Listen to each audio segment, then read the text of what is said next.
La justice sénégalaise a ordonné le renvoi de l'opposition devant un tribunal criminel pour viol présumé d'une employée d'un salon de beauté à Adji Sarr. Ce matin, le leader de Pastef, les Patriotes, a tenu à apporter des précisions sur cette affaire qui date depuis 2021. Ousmane Sonko insiste sur un éventuel complot. Depuis très longtemps, et peut-être même écrite ailleurs. Je l'ai compris et je l'ai dit immédiatement à mes avocats en disant que c'est une mascarade, mais ce monsieur a déjà pris son ordonnance. Il a pris son ordonnance pour continuer un projet que Macky Sall, son ministère de la Justice et son ministère de l'Intérieur sont en train d'appliquer depuis février 2021. Bien avant ça, vous avez tous vu qu'ils ont commencé sous prétexte de faire des travaux au tribunal à mettre des barrières électriques autour de tout le tribunal pour préparer un procès alors que le juge d'instruction était en train d'instruire.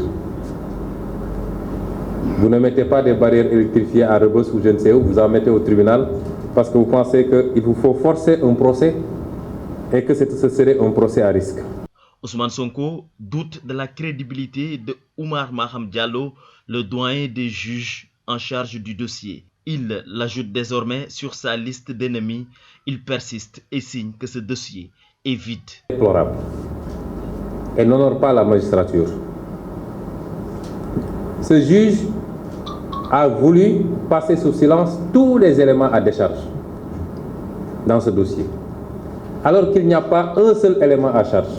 Cependant, comme en 2021, Sonko convoque son droit à la résistance, non à l'injustice, son cri de cœur. J'ai toujours invoqué mon droit légitime, constitutionnel à la résistance, moi, Ousmane Sonko. Et jusqu'à la fin de ma vie, je résisterai. Nous n'accepterons jamais l'injustice. Personne ne peut m'empêcher, s'il plaît à Dieu, d'être candidat en 2024. Et je ne vois pas le juge qui va me condamner à 5 ans d'emprisonnement dans ce dossier-là.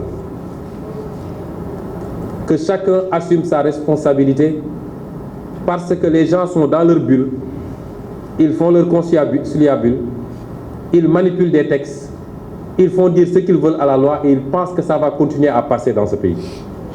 Trop, c'est trop. Il faut arrêter. Selon lui, sa candidature est irréversible en 2024. Sur ce, il invite ses militants